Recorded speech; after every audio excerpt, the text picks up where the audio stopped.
नमस्कार. मुख्यमंत्री माझी लाडकी बहीण योजनेतील राज्यातील जे हप्ते बंद पडलेल्या, अपात्र करण्यात आलेल्या किंवा महिला लाभार्थ्यांचे तुमचे हप्ते पुन्हा एकदा सुरू करण्यासाठी ₹300 शुल्क देऊन एक अर्ज भरून द्या. मंत्रालयात पाठवल्यानंतर तुमचे हप्ते सुरू होतील व तुमची KYC करण्यासाठी पुन्हा एकदा संधी उपलब्ध करून दिली जाईल. अशा प्रकारच्या काही बातम्या प्रकाशित करून महिला लाभार्थ्यांना माध्यमातून ₹300 शुल्क आकारून एक फॉर्म भरून घेतला जात आहे. अशा प्रकारच्या कुठल्याही भूलथापाळात बळी पडू नका तुम्ही. अशा प्रकारची कुठलीही मोहीम राज्य शासनाच्या माध्यमातून हाती घेण्यात आलेली नाहीये. अशा प्रकारचं आवाहन आता महिला बालविकास विभागाच्या माध्यमातून करण्यात आलेले आहे.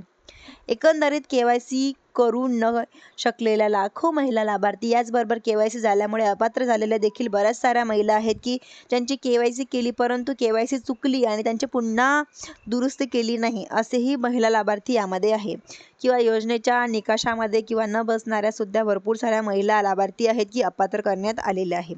महिला लाभार्थ्यांचे हप्ते आलेले नाहीत व अशा महिला लाभार्थ्यांना आता भूलथापाला बळी पडू नका. तुम्ही पैशाची लूट केली जात आहे व कुठल्याही भूतपाळाला बळी पडू नका. अशा प्रकारचे फॉर्म भरू नये हे महिला लाभार्थ्यांना कळवण्यासाठी हा मी व्हिडिओ या ठिकाणी बनवलेला आहे की महिला लाभार्थ्यांना एकंदरीत या योजनेच्या अंतर्गत KYC साठीचा GR आणला जात असताना 2025च्या GR मध्ये स्पष्ट उल्लेख करण्यात आलेला होता की 18 सप्टेंबर 2025च्या GR मध्ये ज्या मंत्रिमंडळ मंजुरीनुसार की पुढील प्रत्येक वर्षापासून जी काही KYC असेल ती KYC फक्त जून महिन्यामध्येच केली जाईल, अशा प्रकारे त्या GR मध्ये स्पष्ट उल्लेख देण्यात आलेले होते.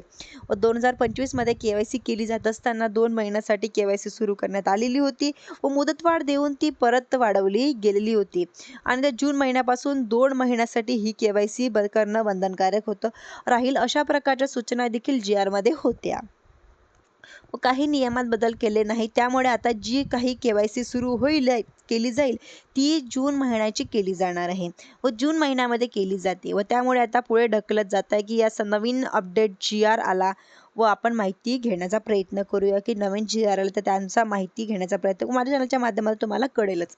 त्यासाठी अशाच नवीन अपडेटसाठी व माहितीसाठी माझ्या चॅनलला सबस्क्राईब करायला विसरू नका. धन्यवाद.